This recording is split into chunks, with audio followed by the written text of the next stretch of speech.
A devotee. I am frightened to hear of the suicide.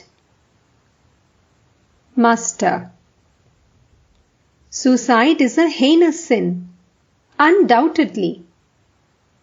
A man who kills himself must return again and again to this world and suffer its agony.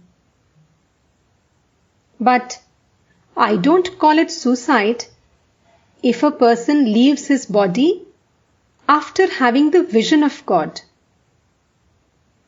There is no harm in giving up one's body that way. After attaining knowledge, some people give up their bodies.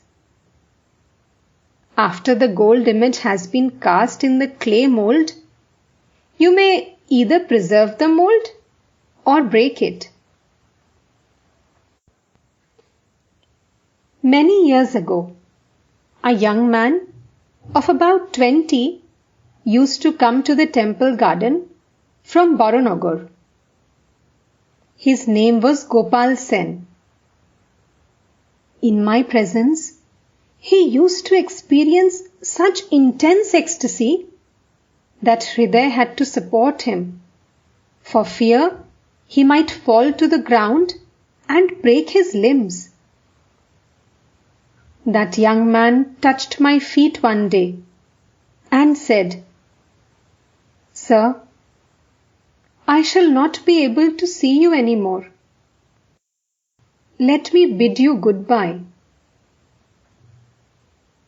A few days later, I learnt that he had given up his body.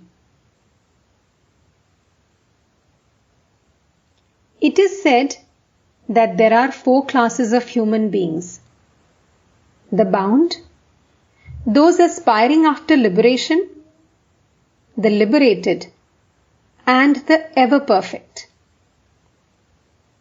This world is like a fishing net. Men are the fish, and God, whose Maya has created this world, is the fisherman.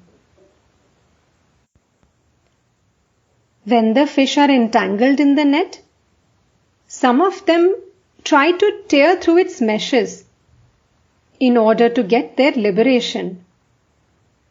They are like the men striving after liberation. But by no means all of them escape. Only a few jump out of the net with a loud splash. And then people say, "Ah, there goes a big one." In like manner, 3 or 4 men attain liberation. Again, some fish are so careful by nature that they are never caught in the net. Some beings of the ever-perfect class, like Narada, are never entangled in the meshes of worldliness. Most of the fish are trapped. But they are not conscious of the net and of their imminent death. No sooner are they entangled than they run headlong, net and all, trying to hide themselves in the mud. They don't make the least effort to get free. On the contrary, they go deeper and deeper into the mud. These fish are like the bound men. They are still inside the net, but they think they are quite safe there. A bound creature is immersed in worldliness, in woman and gold, having gone deep into the mire of degradation. But still, he believes he is quite happy and secure. The liberated and the seekers after liberation look on the world as a deep well. They do not enjoy it. Therefore, after the attainment of knowledge, the realization of God, some give up their bodies. But such a thing is rare indeed. The bound creatures, entangled in worldliness, will not come to their senses at all. They suffer so much misery and agony. They face so many dangers. And yet, they will not wake up. The camel loves to eat thorny bushes. The more it eats the thorns, the more the blood gushes from its mouth. Still, it must eat thorny plants and will never give them up. A man of worldly nature suffers so much sorrow and affliction, but he forgets it all in a few days and begins his old life over again. Suppose a man has lost his wife, or she has turned unfaithful. Lo, he marries again.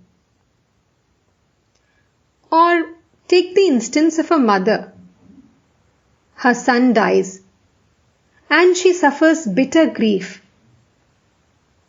But after a few days, she forgets all about it. The mother, so overwhelmed with sorrow a few days before, now attends to her toilet and puts on her jewelry. A father becomes bankrupt through the marriage of his daughters.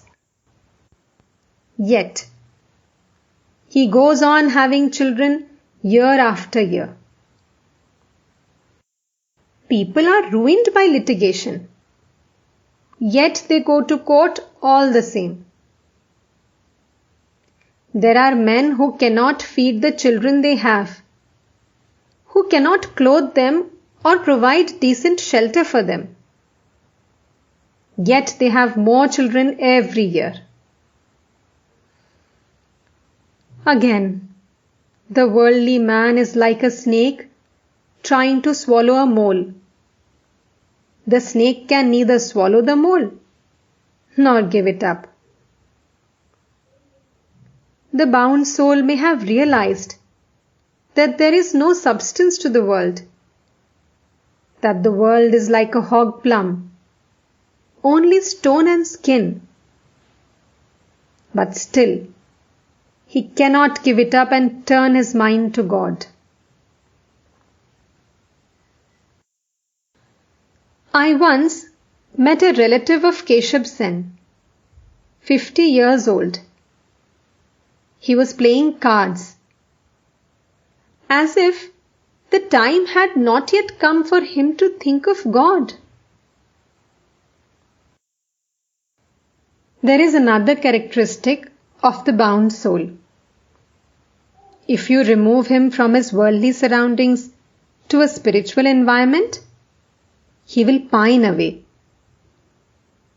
The worm that grows in filth feels very happy there. It thrives in filth.